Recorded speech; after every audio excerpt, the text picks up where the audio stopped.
ሰላም ሰላም ውድና የተከበራችሁ የነገረ ጥበብ ዩቲዩብ ቻናል ቤተሰቦቼ እንደምን አላችሁ? ዛሬም አንድ አጠር ባለች መፍትሄ መጥቻለሁ።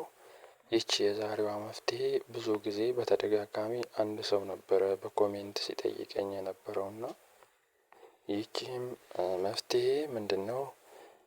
አንዳንድ ሰዎች አሉ በሰው መሃል ሲገቡ የሚፈሩ የሚንቀጠቀጡ ሰውን ቀና ብለው እያዩ ማውራት የማይችሉ ሰው መሃል ሲገቡ ላብላብ የሚላቸው የሚጨንቃቸው አንዳንድ ሰዎች አሉና ለዚህ መፍትሄው ምንድነው ብሎ ከአንድም ሁለት ሶስት ጊዜ ጠይቆኛልና ለዚህ የሚሆን ጽናቱ ካለህ ወይም ይህንን ነገር ማድረግ የሚቻል ከሆነ ትዕግስቱ ካለ በጣም ቀላል ማንኛውም ሰው የሚያደርገው በየትም ቦታ ደጋም ሆነ ወይና ደጋ የምትገኝ እጽዋት ቆላም ቢሆን እንደዛው አለችና በሷ እጽዋት ይህንን የፍራቻ ሀይል ማስወገድና ደፋር መሆን ሰው መሃልም መናገር አለመፍራት ይቻላል ማለት ነው።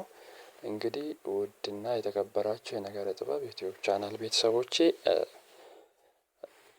አብራችሁኝ ስለነበራችሁ ከልብ አመሰግናለሁ። ቪዲዮዬን እያያችሁ ሀሳብ አስተያየትም እየሰጣችሁኝ ነው። እንዲሁም ደግሞ ላይክም እያደረጋችሁ ስለሆነ አመሰግናለሁ። ነባሮች እንደዛው ቀጥሉበት እያልኩኝ አዳዲሶች ደግሞ አዲስ የሆናችሁ ለቤቱ ቻናሉን ሰብስክራይብ በማድረግ እንዲሁም ደግሞ መፍትሄዎችን እያያችሁ ከወደዳችሁ ላይክ በማድረግ የተለያዩ ችግሮችን ስጋዊ ወይም መንፈሳዊ ችግሮች ላሉባችሁ እንዲሁም ደግሞ አንዳንድ መፍትሄዎችን ለምትፈልጉ ሰዎች ቻናሉ ክፍት ነውና። እሺ እንግዲህ ውድ ቤተሰቦቼ እፀ ደብተራ ትባላለች ወይንም ደግሞ እፀ እስራኤልም ትባላለች። እንዲሁም ደግሞ ቀጠጥናም እየተባለች የምትጠራ ዛፍ ስትሆን መልካም መፍትሄዎችን እንደያዘች ይታወቃል።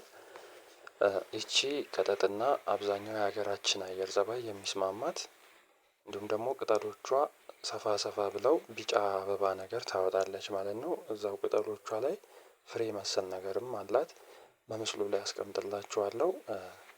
ቢጫ አበባ የምታብብ እፅ ናት። ይቺ እፅ ፍርሃት ላለባቸውና በፍርሃት ለሚያልበው ሰው ሰው መሃል ሲጨመር በተለይም ደግሞ ለሚንቀጠቀጥ ሰው መለኛ መፍትሄ ያላት ናት ማለት ነው። እቺ እፀ ደብተራ ወይም ቀጠጥና እንዲሁም ደግሞ በአንዳንድ ቦታዎች ላይ ይቺ እፅ የአህያ ጆሮ ተብላም ትጠራለች። እንግዲህ ምን ማድረግ ነው? ብዙ ውጣ ውረድ የላትም።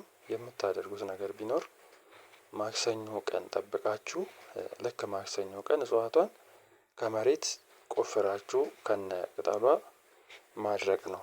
ትቆፍሯላችሁ ቅጠሏን እቺ ምስሉ ላይ የምታዩትን እንደነገርኳችሁ የትም ቦታ ትገኛለች ብያችኋለሁ። ፈለግ ብታደርጓት አታጧትም።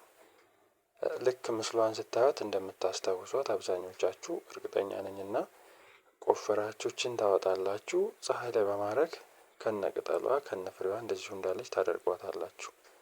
ከዛስ ካደረቃችኋት በኋላ እጽዋቷን ካደረቃችኋት በኋላ ማድረቅ ነው። አድርቃችሁ አለማችሁ መደቆስ ነው። መደቆስ ማለት ያው ይገባችኋል አንድ ላይ ማውቀጥ እንደማለት ነው።